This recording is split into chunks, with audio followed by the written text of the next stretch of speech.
ശ്രീനാരായണ ഗുരു open university M Com വിദ്യാർത്ഥികൾക്ക് പഠിക്കാനുള്ള advanced financial management എന്ന് പറയുന്ന പേപ്പറിൽ കഴിഞ്ഞ 2025 ചോദിച്ചിട്ടുള്ള ക്വസ്റ്റ്യൻ പേപ്പറിലെ 9ാമത്തെ ക്വസ്റ്റ്യൻ ആണ് ഇന്നത്തെ ക്ലാസ്സിലൂടെ നമ്മൾ ഡിസ്കസ് ചെയ്യുന്നത്.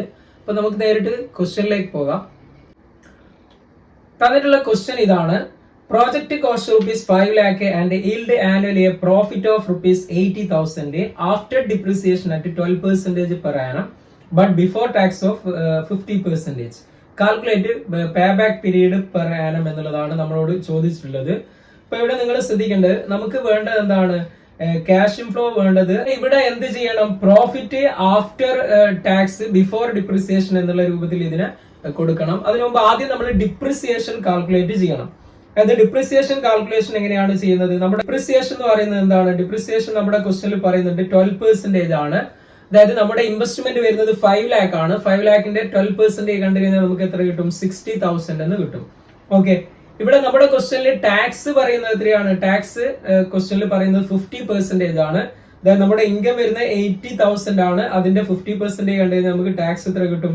40,000 എന്ന് കിട്ടും. അതായത് നമുക്ക് വേണ്ടത് profit after tax before depreciation എന്നുള്ളതാണ് വേണ്ടത്. അപ്പൊ ആദ്യം നമ്മൾ തന്നിരിക്കുന്ന ഇൻകത്തിൽ നിന്നും ടാക്സിനെ മൈനസ് ചെയ്യുന്നു. ഓക്കെ, ടാക്സ് നമ്മൾ കണ്ടെത്തി 40,000 ആണ്. അപ്പൊ നമുക്ക് 40,000 എന്ന് കിട്ടും. പ്രോഫിറ്റ് ആഫ്റ്റർ ടാക്സ് കിട്ടും. ഇനി നമുക്ക് ബിഫോർ ഡിപ്രിസിയേഷൻ ആണ് വേണ്ടത്. നമ്മുടെ ക്വസ്റ്റ്യനിൽ തന്നത് ആഫ്റ്റർ ഡിപ്രിസിയേഷൻ ആണ് തന്നത്. അപ്പോൾ ഡിപ്രിസിയേഷൻ ഈ ഒരു ഇൻകത്തിന്റെ കൂടെ ആഡ് ചെയ്ത് കഴിഞ്ഞാൽ ബിഫോർ ഡിപ്രിസിയേഷൻ ആയിട്ട് മാറും.